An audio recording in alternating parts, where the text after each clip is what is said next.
billahi minasyaitonir rajim. Bismillahirrahmanirrahim. Alhamdulillah rabbil alamin. Allahumma shalli ala Muhammad wa ala ali Muhammad.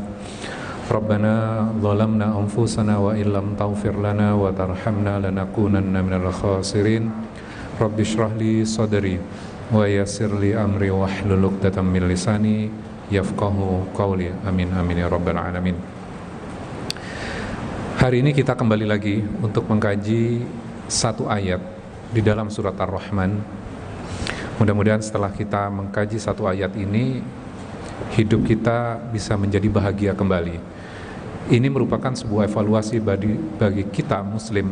Kenapa kita muslim itu kok tidak bahagia ya?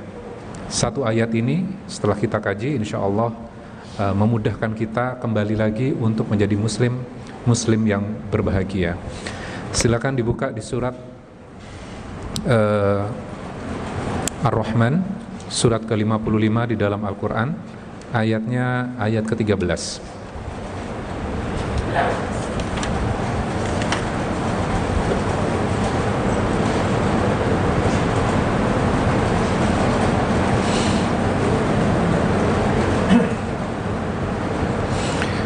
A'udzu billahi minasyaitonir rajim. Bismillahirrahmanirrahim.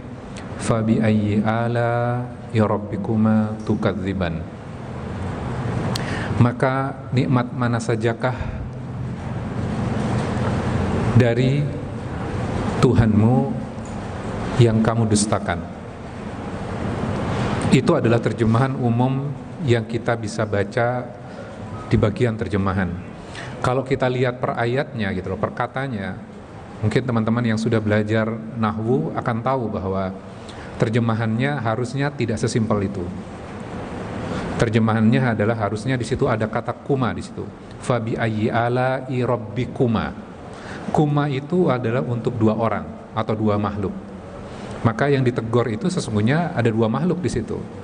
Fabi ayyi ala'i rabbikuma. Maka nikmat mana sajakah dari Tuhan kalian berdua. Jadi ada berduanya di situ. Rabbikuma tukadziban. Di situ ban lagi. Maka ada dua orang lagi tuh. Maka nikmat mana sajakah dari Tuhan kalian berdua yang kalian berdua dustakan. Nah, siapa yang berdua itu? Nanti kita akan melihat pembahasan yang terpisah. Karena sesungguhnya ada dua makhluk yang ditegur di situ. Dan biasanya kalau kita ditegur itu, kalau dalam susunan kata atau dalam susunan kalimat, biasanya akan disebutkan dulu namanya. Misalnya saya punya sebuah kalimat misalnya,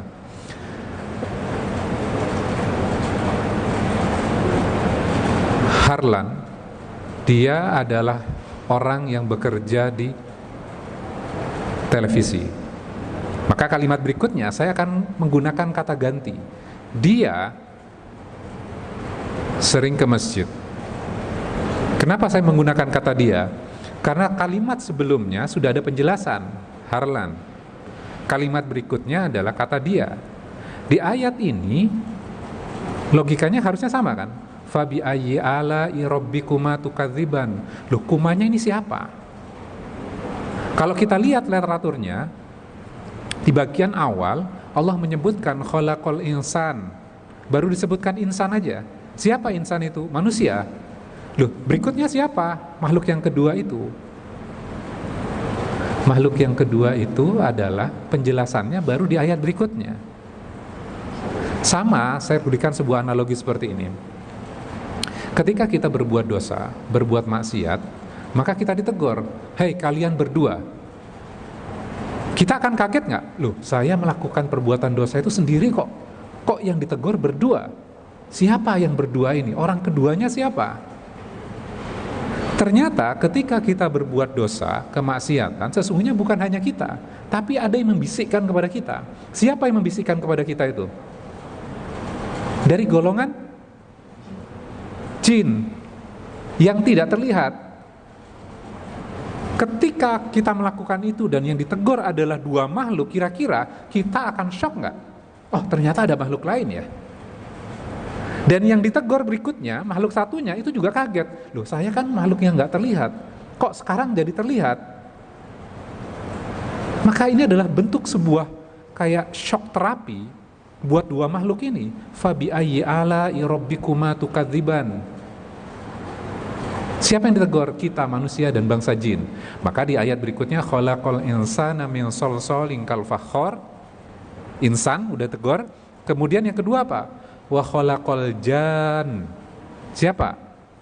Jin. Jadi ada dua makhluk yang ditegur. Nah, kenapa dua makhluk ini ditegur? Ya karena fabi ayyi ala'i rabbikuma tukadziban. Karena kita itu bukan makhluk yang bersyukur. Nah, sekarang kita cek. Supaya bisa masuk memahami ini lebih mudah, saya berikan ada beberapa ilustrasi. Nanti kita akan recap. Bagian yang pertama, kita itu makhluk yang cepat bosan. Apalagi dengan kehidupan kita zaman sekarang. Semuanya serba digital, semua bisa terpenuhi dengan waktu yang cepat. Sehingga cenderungnya adalah kita cepat bosan dengan apapun yang kita miliki. Kalau tidak terdeliver dengan cepat, maka kita akan komplain. Ketika barangnya sampai kepada kita, kita happy sesaat, berikutnya adalah kita sudah bosan kembali. Saya berikan ilustrasi seperti ini. Saya punya anak. Saya belikan sepeda atau belikan Lego aja. Lego yang mahal, ada yang harganya 60, ada yang 300, ada yang 500. Saya belikan yang 500. Saya bawa pulang, tapi saya kasih syarat kepada anak saya. Kamu boleh mainin Lego ini setelah kamu menghatamkan belajar Iqra.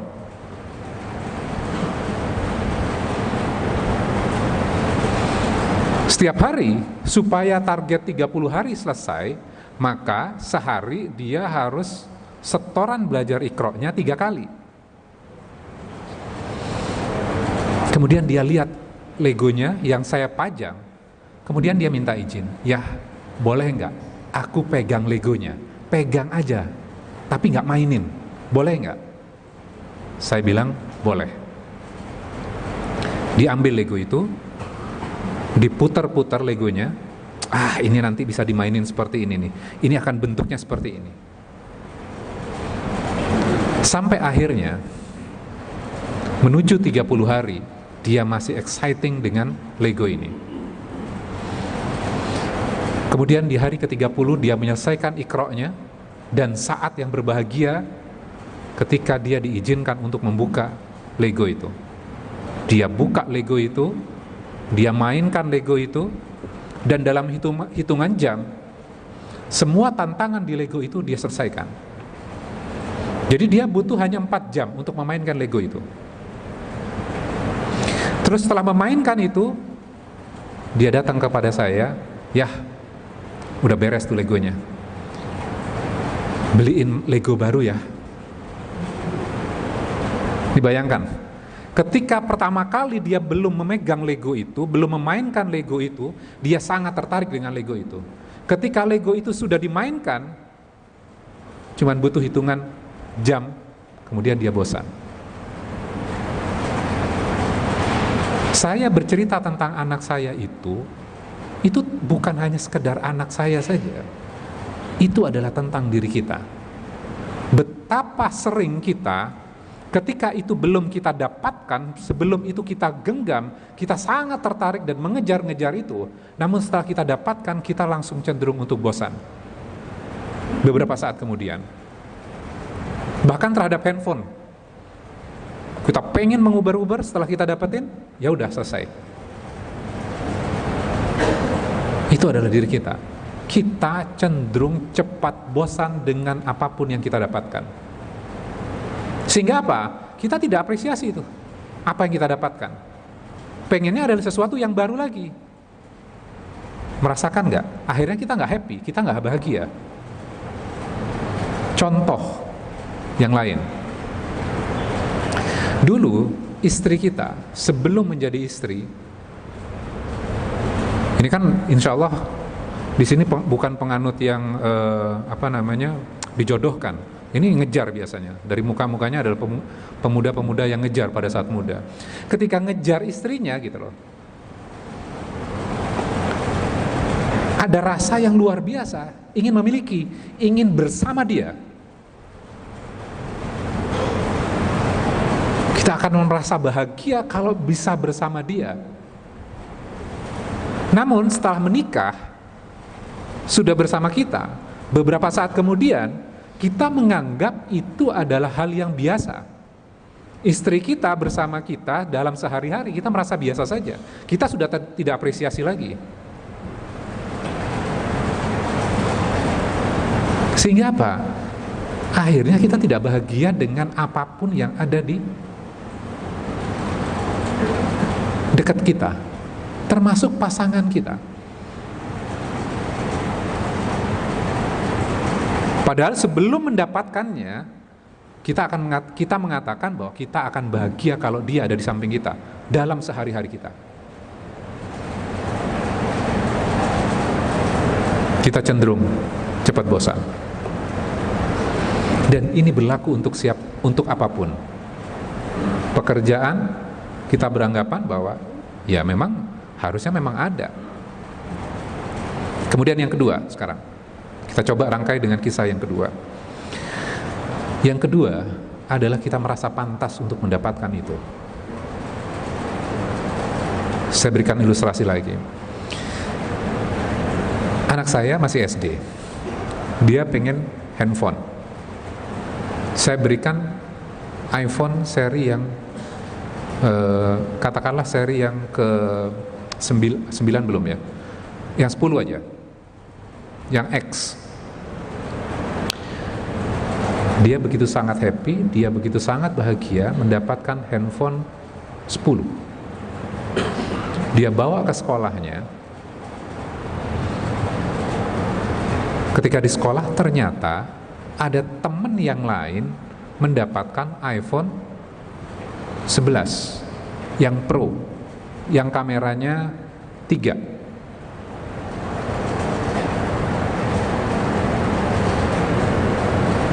Yang tadinya dia bahagia, sekarang di sekolah dia merasakan sebuah ketidaknyamanan, dia merasakan sebuah kepedihan, kemudian pulang dan komplain kepada ayahnya. Ya, teman aku di sekolah punya 11, masa aku 10? Kemudian karena kita sayang kepada anak kita belikan handphone yang 11. Kita berikan kepada anak kita. Kira-kira ke depan kalau misalnya keluar nih bulan September, bulan Oktober ini iPhone 12, dia akan minta lagi nggak? Akan minta lagi. Kenapa? Karena dia merasa pantas untuk mendapatkan itu.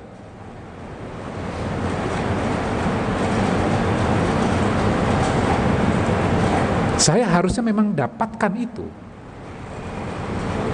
Saya sekali lagi bercerita tentang siapa? Diri kita. Kita dalam kehidupan kita kadang merasa pantas untuk mendapatkan itu. Saya harusnya diservis. Saya harusnya mendapatkan bonus. Saya harusnya mendapatkan kelebihan dari apa yang saya sudah lakukan. Harusnya istri saya menyediakan makanan buat saya yang enak. Kita merasa pantas untuk mendapatkan apapun. Sehingga apa? Kita tidak apresiasi terhadap apapun yang ada yang kita nikmatin sekarang.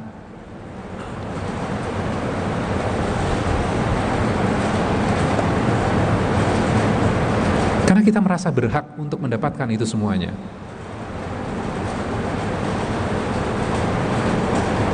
Nah, sekarang kita coba rangkai sedikit. Kira-kira ini bisa menjawab nggak? Kenapa kita itu nggak bahagia? Kita itu sukanya komplain. Kira-kira bisa menjawab nggak?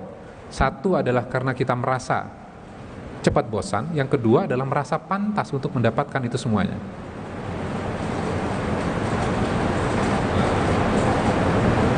sekarang kita rubah dengan satu ayat ini, fabi ayyi ala'i rabbikuma tukadziban, maka nikmat mana sajakah dari Tuhan kalian berdua yang kalian dustakan.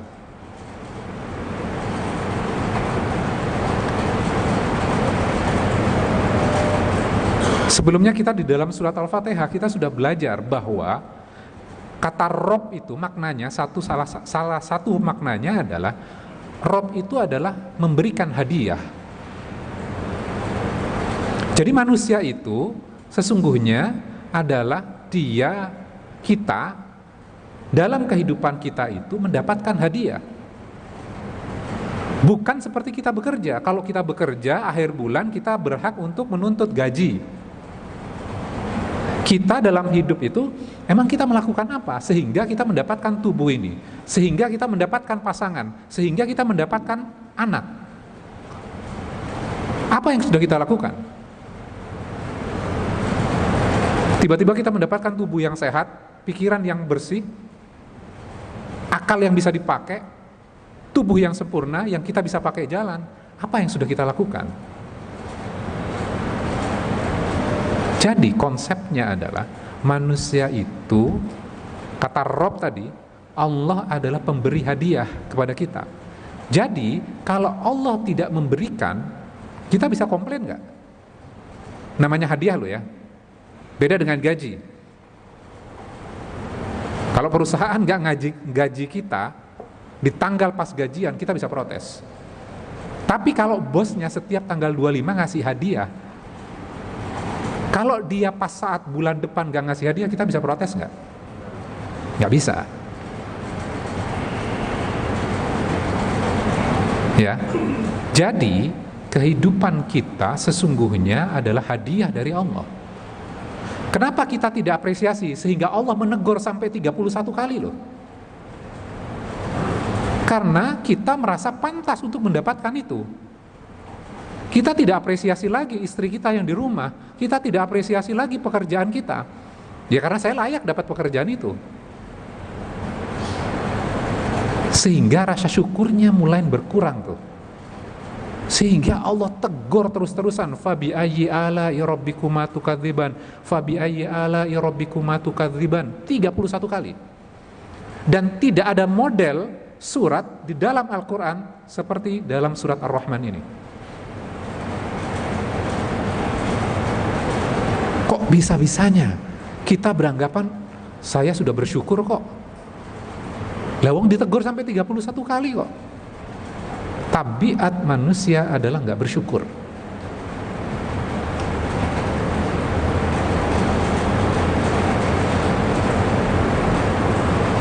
Jadi kalau supaya bahagia apa?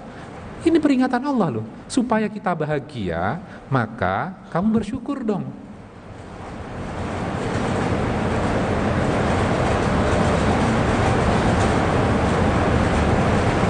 Kenapa kita nggak syukurin istri kita?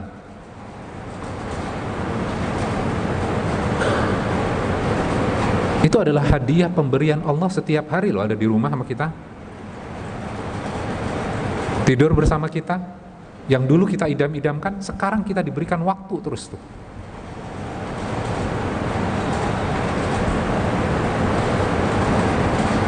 Pekerjaan juga sama. Kita beranggapan ya wajar saja, itu adalah pekerjaan saya. Kata siapa? Itu adalah nikmat setiap waktu yang Allah berikan. Ketika kita tidak mampu mengapresiasinya, maka kita dikatakan fabi ayyi ala'i rabbikuma tukadziban, maka nikmat mana sajakah yang kalian berdua yang kalian dustakan. Oke, sekarang kita simpulkan kembali. Jadi tahu kenapa kita tidak bahagia? Karena kita tidak bersyukur. Gimana kita akan bersyukur kalau kita tidak mengapresiasi minimal satu nikmat? Gimana kita akan bersyukur kalau kita tidak mampu mengapresiasi minimal satu nikmat?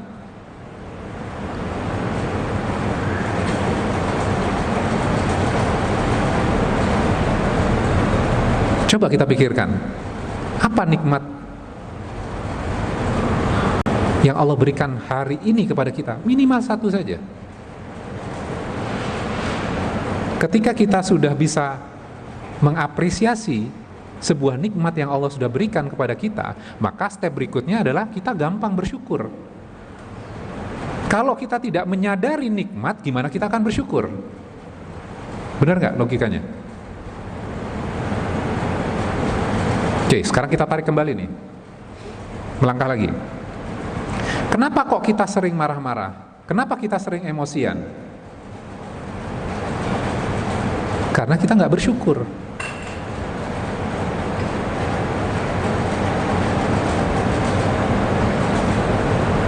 Sabar dan bersyukur di dalam agama Islam, di dalam Al-Quran itu satu, menjadi satu kesatuan.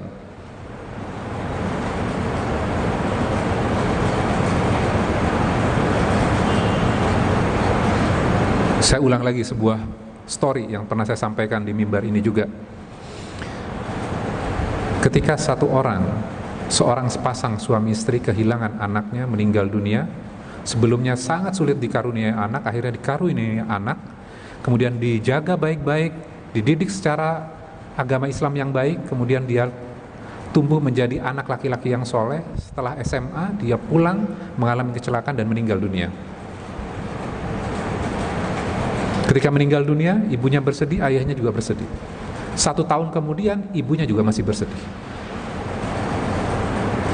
Sang ayah, sang suami mendatangi istrinya. Kenapa engkau masih bersedih? Kira-kira menurut kita nasihatnya sabar atau bersyukur?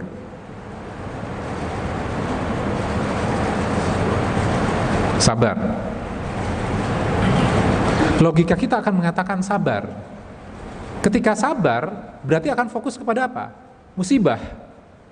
Benar nggak? Musibah, kita coba mengingat itu, kemudian kita mencoba sabar. Sulit nggak? Sulit. Maka ada cara lain. Cara lainnya apa? Ingat nikmat.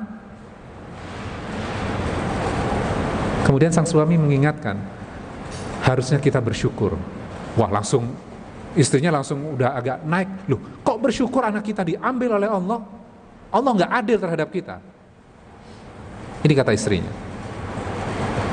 Apakah bunda tidak ingat bahwa kita dulu sulit mendapatkan anak, kemudian Allah karuniakan kehamilan di rahim bunda, kemudian anak itu tumbuh secara sehat di rahim bunda, kemudian akhirnya 9 bulan kemudian dilahirkan, kemudian dilahirkan bersama kita selama 17 tahun. Dan itu adalah nikmat yang Allah berikan kepada kita. Ketika diambil, kenapa kita hanya fokus kepada nikmat yang diambil ini dan melupakan nikmat yang sudah diberikan Allah kepada kita? Akhirnya sang istri, oh iya ya, Allah baik kepada kita. Yang tadinya dia sulit sabar, ketika dia bersyukur atas nikmat yang Allah berikan kepada dia, akhirnya dia gampang untuk sabarnya.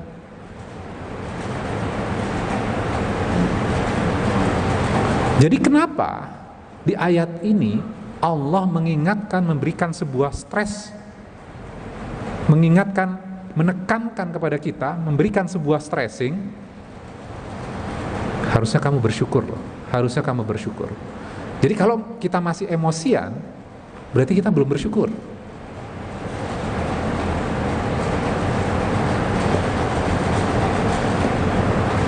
Oke. Jadi basic agama Islam, landasannya, dasarnya itu adalah bersyukur.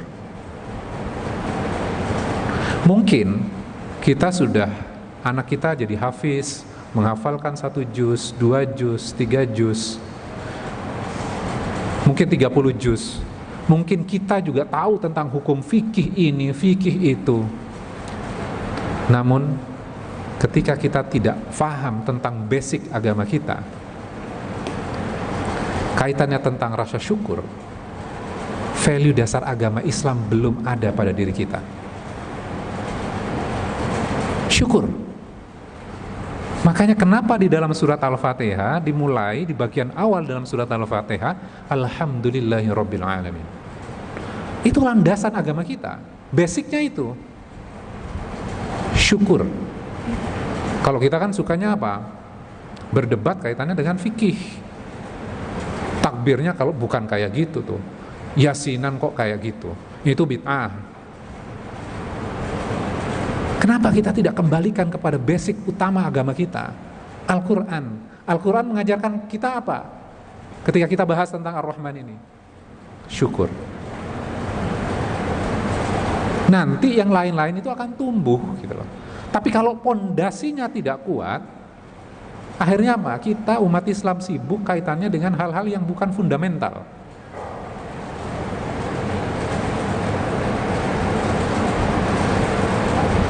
Nanti kita akan sampai ya pembahasan amar ma'ruf nahi mungkar.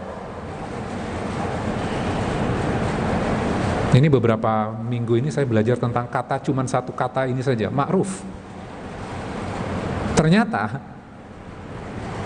apa yang kita anggap benar ternyata keliru. Cuman kita belajar cuman satu kata makna satu kata di dalam Al-Quran, ma'ruf. Insya Allah nanti kalau ada kesempatan kita bahas. Sekarang kan kita fokus ke belajar Ar-Rahman ini, ya.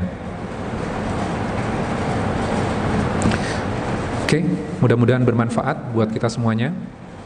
Jadi ketika kita membaca fabi ayyi ala'i rabbikuma tukadziban, itu mengingatkan kepada kita kenapa sih kita itu nggak bersyukur. Akhirnya impactnya apa? Kita itu nggak bahagia. Coba nanti pulang, kita akan merasakan sebuah kebahagiaan. Bukan take it for granted, ya istri saya memang harus ada di rumah, harus melayani saya. Tapi itu adalah bagian kenikmatan yang Allah berikan kepada kita. Coba apresiasi itu. Pekerjaan yang kita miliki sekarang gitu loh. Jangan beranggapan ya itu memang itu pekerjaan saya. Banyak yang sekarang dirumahkan. Jadi anggap itu adalah, bukan anggap, memang sebenarnya itu adalah kenikmatan yang Allah berikan kepada kita setiap waktu. Datang ke masjid ini nikmat gak? Nikmat. Kemarin saudara muslim kita ada 2 orang ya di jamaah masjid kita yang meninggal dunia minggu lalu. Satu Pak Selamat, satu lagi Pak Sodik. Pak Selamat security dan Pak Sidik UPM. Kalau kita nggak bersyukur gitu. Nah pertanyaan berikutnya, apakah muslim harus bersedih gak? Sedih terus? Kalau bersyukur itu kan ada keceriaan ya. Kenapa di ayat ini di bagian sebelumnya diceritakan tentang fiha fakihatu, buah yang membuat kita tersenyum, buah yang harum, ya untuk kita nikmati. Itu adalah kebahagiaan yang Allah berikan kepada kita.